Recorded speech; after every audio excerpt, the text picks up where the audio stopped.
Alright everyone, it's time for some hilarious leftoid propaganda. According to them, in the state of Florida, they're effectively removing all books from school libraries. The kids will have literally nothing to read. Somehow they removed all of the right-leaning material there too, because the shelves are entirely bare in this video. Link in the description, not archived, because it's, of course, my response to a video clip. Now, which one is more likely here? And the backstory supposedly is that a substitute teacher had made this video clip of the empty shelves in the school library.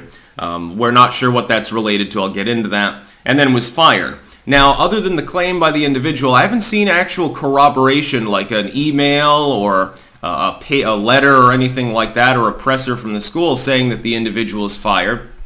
And if so, what for? It's possible. This is not a fully incepted teacher. This is a substitute teacher, so the threshold for firing is different.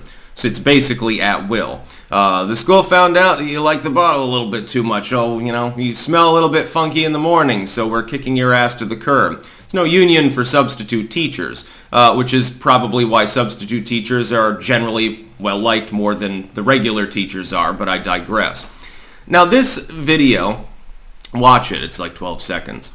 What do you think it depicts? A, Ron DeSantis fucking hates books and decided to go scorched earth on them because he's illiterate and he's evil and he's far right and he wants kids to be, educationally bereft. Which one makes more sense? That explanation? Or, hey, they had to remove the books because they do have to vet them, because they have to make sure that there's no pornographic or weird CRT content there because of a state order. That's possible. Some people are claiming that the shelves are bare because they were preparing to clean the room, like redo the carpet or something. Again, you'd have to move the shelves out of the way now, wouldn't you? That would make sense as an explanation, but all I see are a bunch of hyperbolic takes claiming that this has something to do, number one, with DeSantis' new bill, and number two, that it's evidence that he just hates books. He wanted to get rid of them all. Now, do you think that Ron DeSantis has a problem with Roald Dahl? Probably not. Given the current fracas, that would be featured literature. Required reading, James and the Giant Peach. You could do worse. Do you think he has a problem with The Great Gatsby? If he's like every other goofball out there, I would think less of him if he didn't have a problem with The Great Gatsby because of how boring it is. Or Wuthering Heights or something like that. No, the only books that are subject to removal under the Florida law fall under two umbrellas. Outright commie propaganda under the critical race theory label, which should not be in taxpayer-funded schools because it's ahistorical revisionism. It's literally inspired by Marxism. The people that promote the ideology openly profess that it's inspired in part by Marxism. It's a self-refuting ideology that also, by the way, you're not going to have the CRT book next to the Martin Luther King book, because the CRT book will insist that Martin Luther King was a loser and didn't accomplish anything, and he should have been more forceful and stuff like that. He shouldn't have been asking for equality, because equality and equity aren't the same thing. He should have been asking for reparations, in other words. He should have been more like them back in the 1950s. By the way, that would have gone over very well at the time. It would have won him an enormous number of white allies that would have gladly marched with him. If only he had told them about what that movement would be perverted into in the modern sense. If only he had a crystal ball, maybe he would have acted differently. And the government probably wouldn't have bothered killing him at that point. They'd be like, what the fuck is this? Jesus Christ. Really, and number two, pornographic material, so sexually explicit books.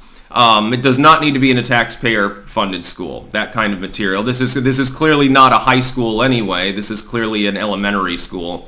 That sort of material does need to be removed. That's one thing. Okay, this art book has a couple of pictures in it of 1500s boobies or something like that. It's not really pornographic. But when you have a book that openly talks about sphincterbation and shit like that, does that need to be available to the 10-year-olds? No. If their parents want them to have knowledge about those topics, those books are publicly available.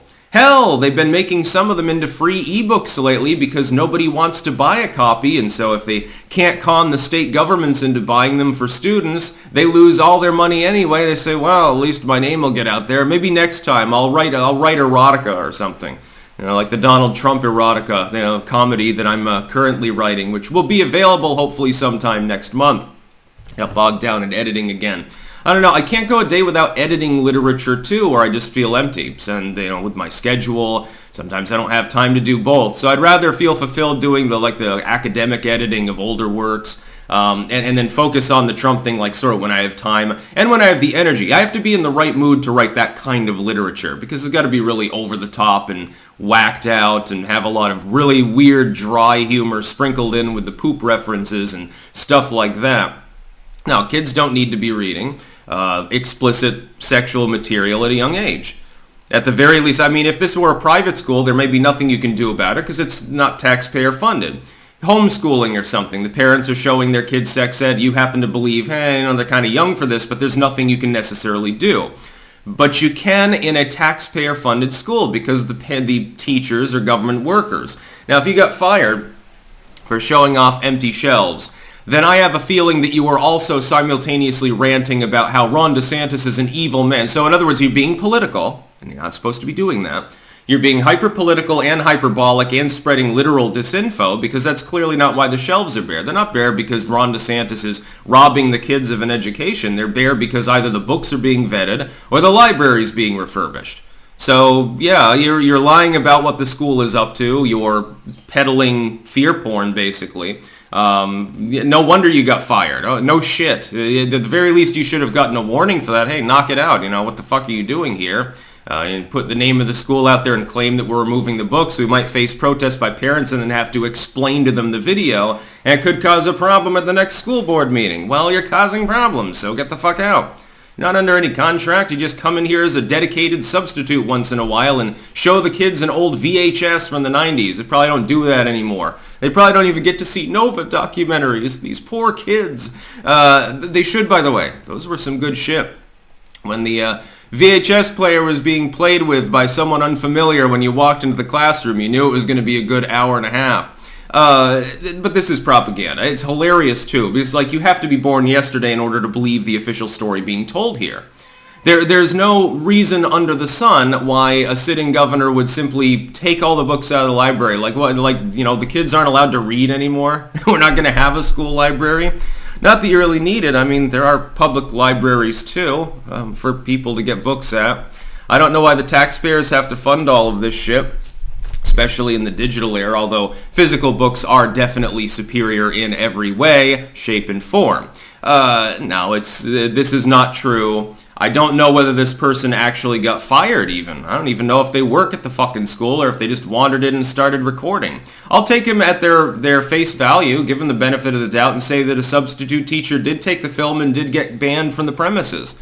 I can understand why. You're spreading literal propaganda and proclaiming that the books are all gone and they're not coming back. It won't take them that long to sort through those books because 99% of them don't fall under the scope of the new law. It's not a book ban. It's we're not going to use taxpayer money to promote politically incepted lies or pornography in a taxpayer-funded public school bill. Not a book ban bill. That's about all. Peace out.